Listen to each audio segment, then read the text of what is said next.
You know, more than a third of Americans do not have a financial plan, and 58% believe they need to improve their planning. In this morning's Eye on Money, CBS News business analyst Jill Schlesinger is here with how to take control. Jill, good morning. Good morning. So I was interested to learn that 40% of Americans have financial planners.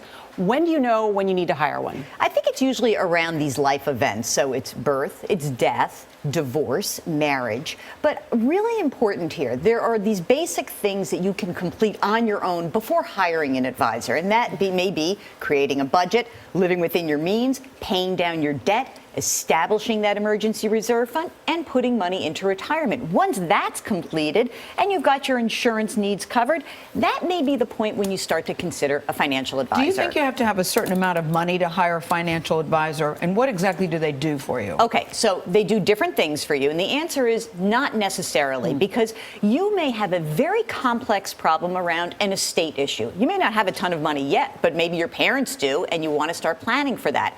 When you talk about financial advisors, they do lots of different things. Some do comprehensive financial plans. Some specialize in taxes. Some specialize in company stock. Some specialize in divorce. So that's one big question that you ask these advisors. What are you going to do for me? So who are these advisors, and how do you get to be a financial planner? That is a fantastic question, because there are a lot of different people who say, I'm an advisor, I'm a consultant.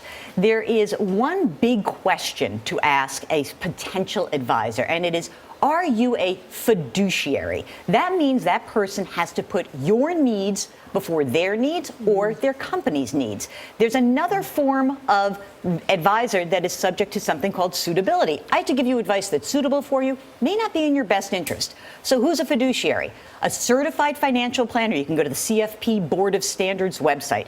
A CPA that has a personal financial specialist designation, and someone who is a member of NAPFA, a National Association of Personal Financial Advisors. All of those advisors have to put your needs first. I think that's pretty important. Yeah, I would agree. And what about fee-based advisors versus commission-based planners? Really interesting, because fee-based seems to be a more straightforward methodology. So it can be based on the amount of money that they're managing for you. It could be an like hourly. 1% or 2%? Yes, 1% or 0.5%. And a commission is just that. A transaction-based relationship. It doesn't mean the person's bad if you get paid a commission. What do you think? I like fee-based because I think it's a cleaner model. That's the base. That's my feeling. It doesn't mean, again, commission-based people aren't bad people, but it's easier to understand the model for the consumer. And when all else fails, go back to Saturday Night Live. Do not buy things you cannot afford. Exactly. I think that's really good Very advice. good advice. And save, save, save. Thank you, Jill.